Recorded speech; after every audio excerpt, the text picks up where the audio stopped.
هلو everybody، ايه الاخبار؟ عاملين ايه؟ فيديو جديد من سلسله English from scratch. النهارده هنتكلم عن حاجه جديده وهي الارتكلز. طيب يعني ايه اصلا الارتكلز؟ عارف انت في العربي عندنا ان هم بنقول عليهم زي ادوات النكره والتعريف وهكذا، بس هم بالانجلش مش كده خالص. هم ثلاث حاجات بس. ايه هم؟ عندنا a and the. طيب خلينا الاول كده ندسكس هو ايه الفرق بين a وان. امتى هستخدم a وامتى هستخدم ان؟ طيب قال لي بكل بساطه a دي هتستخدمها مع الكونسونانت ساوند. بص انا عايزك تخلي بالك من كلمه ساوند دي، مع الصوت الساكن. يعني ايه صوت ساكن؟ كونسونانت ساوند يعني الساكن، صوت ساكن، خد بالك صوت مش حرف. طب ان مع الفاول ساوند. ليه بكتب الحاجات اسمها بالانجلش؟ عشان لو جات لك تبقى عارف انت بتعمل ايه. مش عايزك تبقى انت ده مش حصه عربي، لازم تبقى عارف اسم الحاجه بالانجلش. فاول ساوند اللي هو الصوت المتحرك، برضه فاول ساوند. طيب يعني انا امتى استخدم الان وامتى استخدم الان؟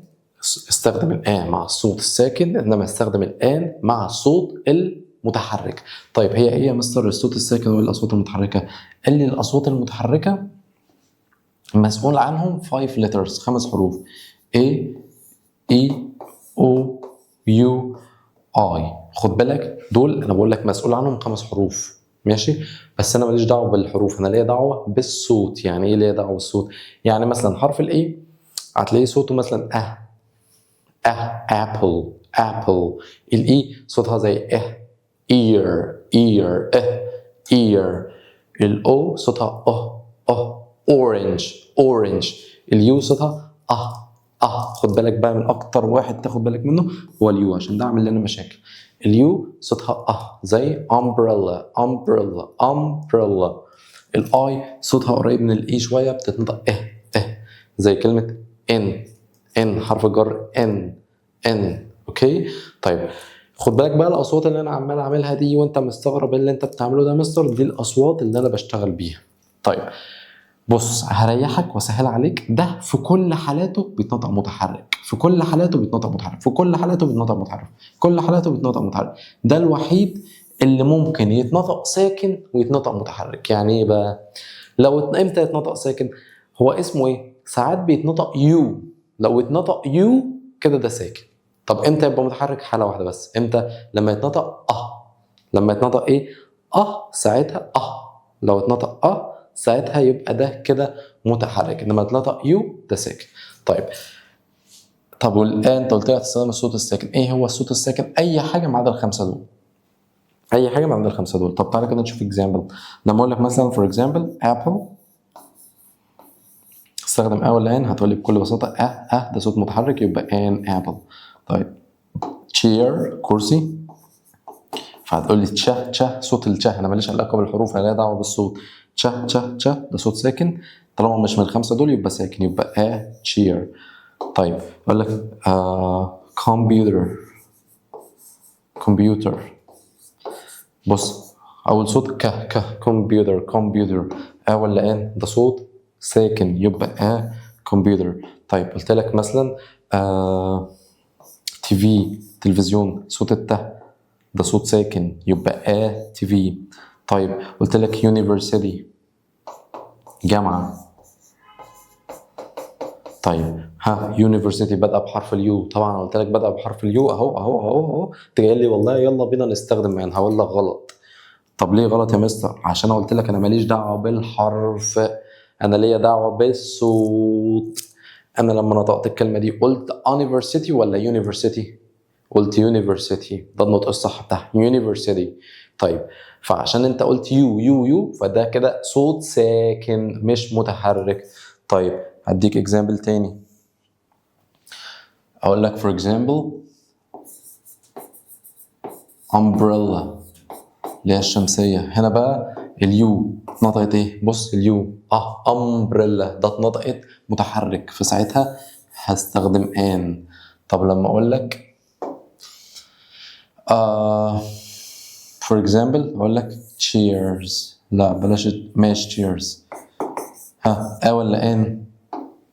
تشا ده صوت ساكن يبقى بس للاسف انا اجي افاجئك واقول لك ان هي غلط. هتقول لي خلاص طالما هي غلط يبقى ان. هاجي انا افاجئك تاني واقول لك برضو والله ان هي غلط. طب امال ايه يا مستر؟ دي هتبقى اسمها no article. يعني ايه نو ارتكل؟ يعني هنسيبها زي ما هي. طب اشمعنى يا مستر؟ قول لي انت بقى اشمعنى، وقف الفيديو وقول لي اشمعنى. لان وان بستخدمها فقط مع السنجلر. يعني ايه؟ يعني مع المفرد فقط. ان دول لو حبينا نجيب لهم معنى، لو عايز اعرف ايه معنى ان، هما معناهم كلمة واحد. ماشي؟ وان دول بستخدمهم مع المفرد فقط. ماشي؟ طيب بص الكلمة اللي جاية دي، هقول لك مثلا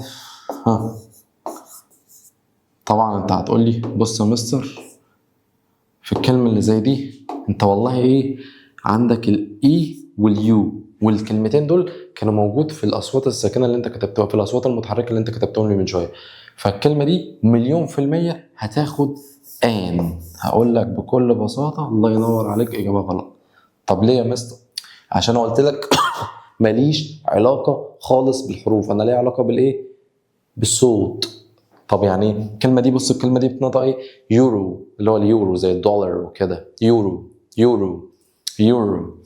فالاول صوت سمعته هنا صوت اليو، واتنطقت يو ما اتنطقتش فهتبقى ان يورو. ماليش دعوه خالص. اوكي طيب زي الفل، جميل جدا. خلاص خلصنا البارت ده. طيب انا محتاج اعرف ايه الفرق بقى يا مستر بين وان وذا. وقف الفيديو كده وقول لي ايه الفرق بين وان وذا. فكر فيها، مش عايزك ان انت تبقى معتمد ان انت بتاخد المعلومه الاول، يعني فكر شغل دماغك. ايه الفرق بين وان وذا؟ اول فرق لو انت فكرت فيه هتاخد بالك منه، ان دي بتيجي مع السنجلر بس،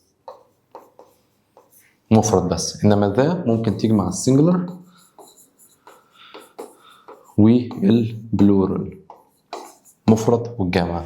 طيب ايه الفرق بقى؟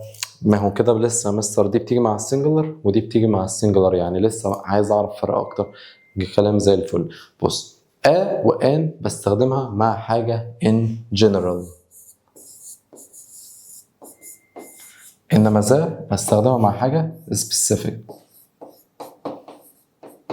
يعني ايه يا مستر؟ دي بستخدمها مع حاجه محدده، حاجه خاصه، انما وان بتكلم عن حاجه في العموم. يعني بكل بساطه كده، انا مثلا دلوقتي والله يا جماعه قاعدين في السيشن بتاعتنا وبقول لكم انا عايز كتاب، فانا وانا ببص للبورد كده قلت لكم انا عايز كتاب، فاي نيد بوك. ليه لان انا ما حددتش انه كتاب. انما انا مثلا رحت باصص لواحد معين مثلا احمد، قلت له احمد جيف مي ذا بوك، وانا باصص على الكتاب بتاعه، فاقول له جيف مي ذا بوك. اشمعنى؟ لان حددت انه كتاب، الكتاب اللي مع احمد. طيب احنا قاعدين مثلا، او انت قاعد دلوقتي وانت بتسمع الفيديو ده قاعد في الاوضه مثلا في اي مكان، غالبا المكان ده مثلا فيه باب مثلا، فانت مثلا او باب اوضتك مثلا، فانا لو معاك قاعد في اوضتك وبقول لك ايه ممكن تفتح الباب، في كام باب ممكن تفتحه؟ يعني هقول لك can you open the door. طب اشمعنى يا مستر قلت the door؟ لان هو في كام باب في الاوضه؟ هو واحد بس، فعشان كده هستخدم ذا. وبعدين برضو كمان ذا بستخدمها مع الحاجات الظواهر الطبيعيه والحاجات اللي ما فيش منها غير واحد بس، حاجه ما فيش منها اتنين، زي ايه؟ sun، هقول the sun الشمس، the moon القمر، the earth كوكب الارض، the sky السماء، هكذا. الحاجات دي بستخدم معاها the. وفي الموضوع ده النهارده يعني ازاي دي ليها مواضيع كبير جدا جدا، هنبقى نتكلم عنه في فيديو تاني ان شاء الله. ولكن اللي انا عايز اعرفه لك النهارده ان ذا بتستخدم اما اتكلم عن حاجه محدده او حاجه سبق ذكرها. يعني ايه؟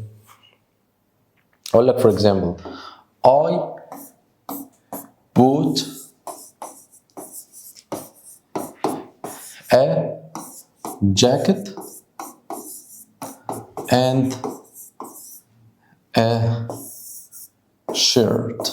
والله انا اشتريت جاكيت واشتريت شيرت قميص. ماشي طيب، فجاي بقول لك والله في المره الثانيه the jacket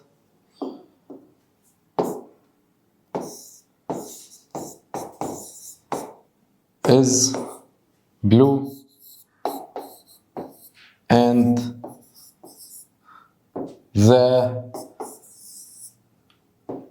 shirt is white.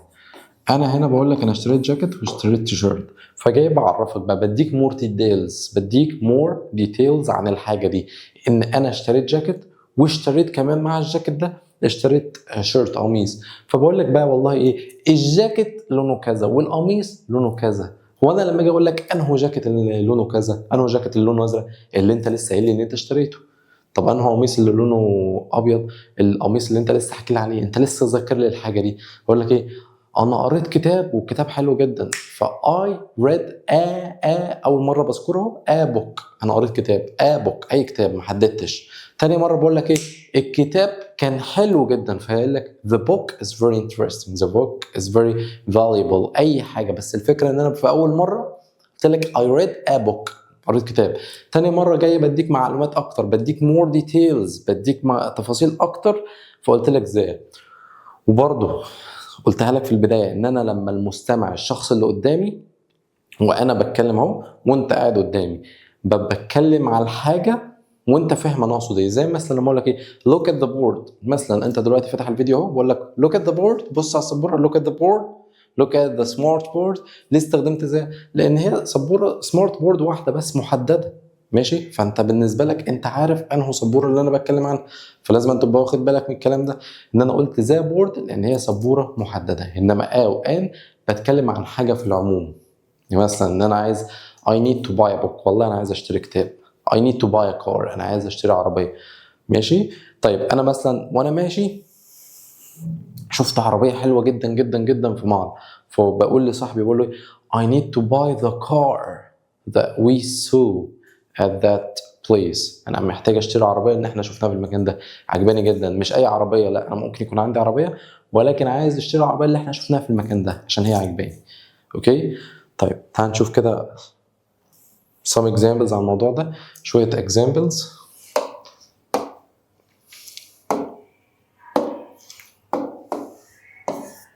اوكي طيب يلا بينا.